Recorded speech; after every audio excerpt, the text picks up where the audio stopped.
Thandel 2 hours 35 minutes run టైమ్‌తో చందు మొండేటి గారు ఈ మూవీని చాలా కాన్ఫిడెంట్‌గా అయితే తీశారు. మూవీ చాలా బాగుంది. మరి రివ్యూలోకి వెళ్ళే ముందు నా ఛానల్ గనుక మీకు నచ్చినట్టయితే దయచేసి సబ్స్క్రైబ్ అయితే చేసుకోండి. బేసిక్ స్టోరీ వచ్చేసి శ్రీకాకుళం ప్రాంతంలో రాజు అండ్ సత్య చిన్ననాటి నుంచే ప్రేమించుకుంటారన్నమాట. మరి రాజు డైలీ సముద్రం లోపలికి చేపల కోసం అయితే వెళ్తుంటాడు. మరి వీరిద్దరూ పెళ్లి చేసుకుందాం అనే టైంలోనే రాజు కొంతమందితో సముద్రంలోకి వెళ్తాడన్నమాట. మరి అక్కడ కోస్ట్ గార్డ్ వాళ్ళకైతే చిక్కుతాడు.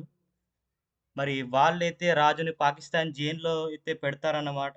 తర్వాత రాజు ఎలా తప్పించుకున్నాడు, సత్యాని పెళ్లి చేసుకున్నాడా లేదా అనేదే remaining story. Plus points Naga Chaitanya గారి పర్ఫార్మెన్స్ అయితే టూ గుడ్ అని చెప్పొచ్చు ఈ మూవీలో. అలాగే సాయి పల్లవి గారి పర్ఫార్మెన్స్ యాజ్ యూజువల్. ఈ మూవీలో కొన్ని సాంగ్స్ అయితే చాలా బాగున్నాయి. మెయిన్‌గా లవ్ స్టోరీ ఈ మూవీలో చాలా బాగా చూపించారని చెప్పొచ్చు.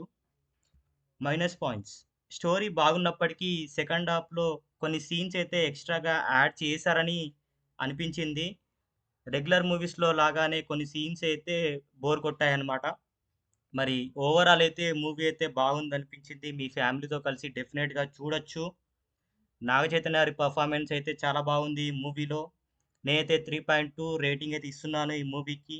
మరి ఈ మూవీ మీకెలా అనిపించిందో నాకైతే కామెంట్ సెక్షన్‌లో అయితే తెలియజేయండి. మరిన్ని రివ్యూస్ కోసం నా ఛానల్‌ని సబ్స్క్రైబ్ అయితే చేసుకోండి. Thank you.